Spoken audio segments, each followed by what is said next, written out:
يا مساء الخيرات والبركات ورضا الرحمن عليكم حبايبي، ازيكم عاملين ايه؟ يا رب تكونوا بخير دايما. ايه رأيكم في الجمال اللي قدامكم دوت؟ عملنا صينيتين كده، حاجة يعني إعادة تدوير لأكل بايت، حاجة في منتهى الجمال. والله كل اللي كان عندي بايت طبق رز كبير، كنا عاملين فتة. اتفضل طبق رز أبيض، دخلته وحطيته في قلب علبة وقفلت عليه وحطيته في الفريزر. كان عندي 7 صوابع كفتة، كانوا مشويين على الفحم عشان أبقى صادقة معاكم. 7 صوابع بالظبط، هم دول اللي كانوا عندي. قعدت أفكر أعمل بيهم إيه.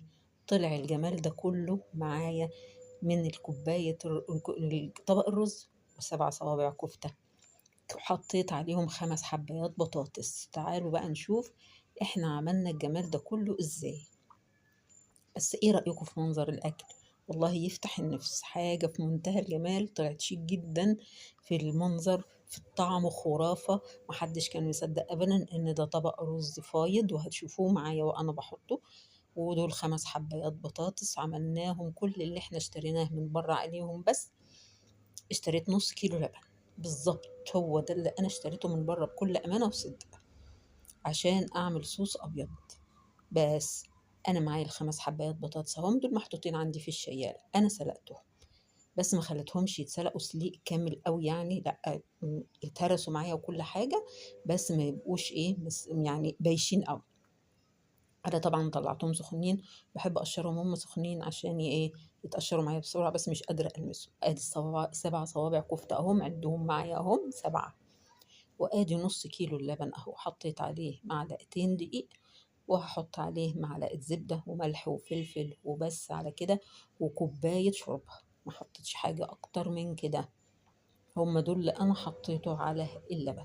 يبقى مع كوبايتين اللبن وعليهم معلقتين دقيق وملح وفلفل ومعلقة زبدة بس كده. البطاطس هرستها أهي. يلا بقى نقول بسم الله ونصلي على رسولنا الكريم عليه أفضل الصلاة والسلام، ونقول يا بركة الله. وتعالوا بقى هنشوف نعمل الجمال ده ازاي بكل سهولة وبساطة. هرست البطاطس اهيت بالهراسة، حطيت حبة بقدونس من عندي من اللي متفرز في الفريزر، حطيت ربع معلقة توم مهروسة، هكسر بيضة كمان عليهم، حطيت يعني نص معلقة زبدة مش أكتر من كده. حتة الزبدة قدامكم أهي واضحة، كسرت بيضة واحدة. حط لها بقى ملح وفلفل وبهار وكمون. دول 3 معالق نشا أو 4 معالق بالمعلقة الصغيرة، بتخلي البطاطس كده حلوة ومتماسكة معاكي وانتي بتشكليها.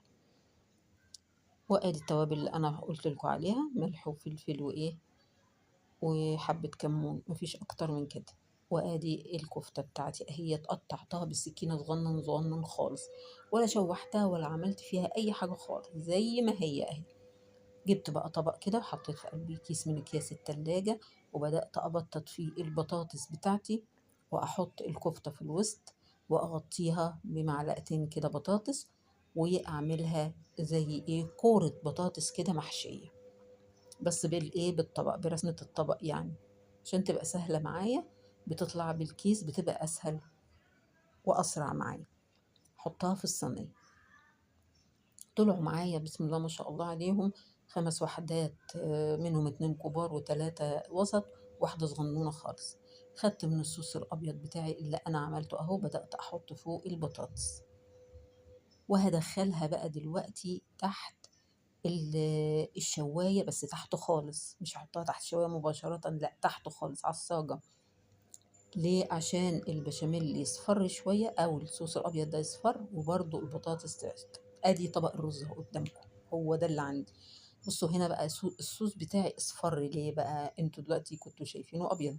أنا بعمل دايما باستمرار صوص جبنة رومي عندي، وعملته معاكم طبعا على القناة، بيبقى محطوط عندي في برطمان. لما يبقى عندي صوص زي ده، حاجة زي كده، واروح مطلعة معلقة كبيرة كده وحطاها مع الصوص الأبيض بتاعي أو البشاميل، بيدي طعم جميل جدا جدا جدا. وآدي طبق الرز بتاعي أهو، واضح عليه جدا يعني إنه متجمد جدا جدا جدا، واضح أهو وأنا بحاول أكسره. هفرده في قلب الصينية، أنا أخدت أكتر من نصه، وهبتدي أحط بقية الكفتة اللي فاضت معايا في النص كده. عملتها كأني بعمل مكرونة بالظبط. وهحط بقية الرز بتاعي اهو يغطي الكفتة، وهنزل عليها بالصوص بتاعي بقى اللي انا ضفت له صوص الجبنة الرومي، معلقتين كبار كده، مع ان صوص الجبنة الرومي بيخلي الطعم روعة بصراحة. لا وكفاية بقى ايه، يعني طعم الكفتة المتقطعة ديت أحلى 100 مرة من اللحمة المعصجة. ليه؟ لأنها كفتة لحمة خالص معمولة على السيخ وعلى الفحم، فريحتها وطعمها خرافة. ادي البطاطس بتاعتي طلعت اهو، حطيت عليها من صوص الجبنة، وعلى وش برضو صينية الرز من صوص الجبنة بتاعي اهو. هما الاتنين، وهدخل الفرن بقى. بصوا على الجمال اللي طلع بقى. الله والله العظيم مش قادرة أوصف لكم الطعم، طعم خرافة، منظر في منتهى الشياكة.